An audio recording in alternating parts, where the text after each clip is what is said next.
Isang pagpapalang umaga po sa ating lahat. Muli ako si Mietz Bashan and welcome to our daily devotion with Pastor Russell Ocampo. And today is April 27, 2026, and our topic is all about why is everything meaningless. So our scripture for today is all about Ecclesiastes chapter 1 verse 1 to 3. NI version, the words of the teacher, son of David, king in Jerusalem. Meaningless, meaningless, says the teacher. Utterly meaningless, everything is meaningless. What do people gain from all their labors at which they toil under the sun? So, sa book ng Ecclesiastes, makikita natin ang isang tao na nararanasan na ang lahat. Wisdom, wealth, pleasure, success. Yet, ang conclusion niya, everything is meaningless. Hindi ito simpleng negativity, it is deep honest. Ang point niya ay ito.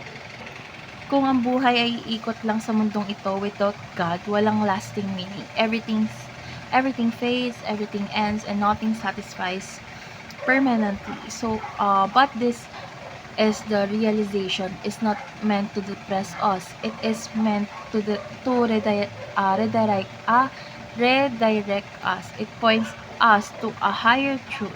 Meaning is not found under the sun, but in God who is above it. So let's go on to our teaching. First, everything is meaningless. Without God, all achievements, pleasures, and pursuit are temporary. So kahit gaano pa kaganda, darating ang panahon na mawawala rin ito. This shows the limitation of worldly life. Second is the world is under a curse. Because of sin, the world is broken. Work becomes tiring, relationship becomes complicated, and life feels repetitive. This is why nothing here can fully satisfy. And last is that is the great equalizer. Whether rich or poor, wise or foolish, lahat haharap sa kamatayan. So this levels everything and remind us that earthly success is not the final measure of life. So conclusion of the matter is first is remember your creator in the days of your youth. So, wag mong hintayin na huli na ang lahat bago mo hanapin ang Diyos. Kumbaga, start early, build your life with Him at the center. Second is fear God and keep His commandments. So, true meaning is found in a life that honors God. So, living in reverence and obedience gives direction and purpose. And last is prepare for judgment day. So, darating ang araw na lahat ng ginawa natin ay ihahayag.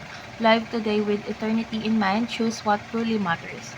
So let's go on to our last part, is our discussion, and our discussion talks about why is life meaningless unless we pass the judgment day test. So because if everything ends in this life, then nothing truly lasts. But if there is judgment, then our lives have eternal significance. So what we do now matters forever. So meaning is found when our lives align with God's eternal purpose, not just temporary success. So let's pray. Lord God, thank you for reminding us that true meaning is found in you alone. Help us not to chase temporary things but to live for what is eternal. Teach us to fear you, obey you, and prepare our lives for your kingdom. Guide us to live with purpose that honors you. In Jesus' name we pray. Amen.